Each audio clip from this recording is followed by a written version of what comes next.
नमस्कार, news for nation देख रहे हैं आप। मैं हूं आपके साथ रश्मि। बिहार में एमएलसी चुनाव की डुगडुगी बज चुकी है। ऐसे में अब बीजेपी ने भी अपने सभी पत्तों को खोल दिया है। बता दें कि 12 सीट पर इस बार बीजेपी अपने कैंडिडेट को उतार रही है। ऐसे में ये सूची अब बीजेपी की तरफ से जारी कर दी गई है। एक एक करके आपको बताते हैं कि किस उम्मीदवार को किस सीट से बीजेपी ने उतारा है और इस बार क्या कुछ रणनीति एमएलसी चुनाव को लेकर बीजेपी की तरफ से बनाई जा रही है। क्योंकि बात अगर हम एमएलसी चुनाव की करें तो इस बार बिहार के तमाम राजनीतिक दलों ने अपनी पूरी ताकत झोंक दी है और साथ ही जीत के दावे भी किए जा रहे हैं। ऐसे में अगर हम एनडीए की तरफ गौर करें तो एनडीए को दिया गया तो वहीं 13 सीट पर बीजेपी से सहमति बन पाई। हालांकि एक सीट बीजेपी ने केंद्रीय मंत्री पशुपति कुमार पारस को दे दिया, जिसको लेकर वैशाली से पशुपति कुमार पारस ने अपने कैंडिडेट को उतारा है। ऐसे में बाकी बचे हुए 12 सीट पर बीजेपी अपने कैंडिडेट की ये लिस्ट जारी कर चुकी है, जिसमें कई नए चेहरे को भी मौका दिया गया है। एक एक करके आपको विस्तार से बताते हैं कि किन किन उम्मीदवारों को किस सीट से बीजेपी ने उतारा है। बता दें कि दिल्ली से पार्टी हाईकमान से हरी झंडी मिलने के बाद बीजेपी ने कैंडिडेट का ऐलान कर दिया है।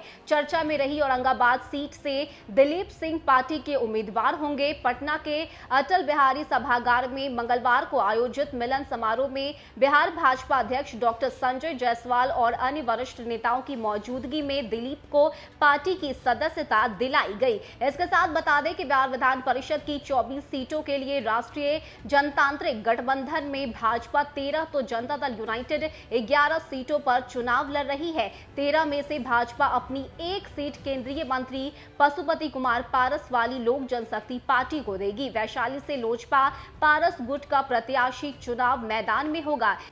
इस बीच चल रही कई दिनों से अटकलों पर भाजपा ने मंगलवार को विराम लगा दिया। पार्टी ने अपने पत्ते खोलते हुए 12 सीटों पर उम्मीदवारों के नाम की घोषणा कर दी है। औरंगाबाद, दरभंगा और सिवान में फंसा मामला भी सुलझ गया है। बता दें कि औरंगाबाद से दिलीप सिंह पर पार्टी ने भरोसा जताया है। दिलीप को मंगलवार को पार्टी की सदस्यता दिलाई गई है। वहीं दरभंगा से सुनील चौधरी और सिवान से मनोज सिंह को पार्टी ने टिकट दिया है। इसके साथ ही जो लिस्ट बीजेपी की तरफ से जारी की गई है उसमें बेगूसराय से रजनीश कुमार, रोहतास और कैमूर से संतोष कुमार सिंह, दरभंगा से सुनील चौधरी, पूर्वी चंपारण से बबलू गुप्ता, औरंगाबाद से दिलीप सिंह, समस्तीपुर से तरुण कुमार, किशनगंज से डॉक्टर दिलीप जायसवाल, कटिहार से अशोक अग्रवाल, सहरसा से नूतन सिंह, गोपालगंज से आदित्य नारायण पांडे, सारण से सच्चिदानंद राय, सिवान से मनोज सिंह को मैदान में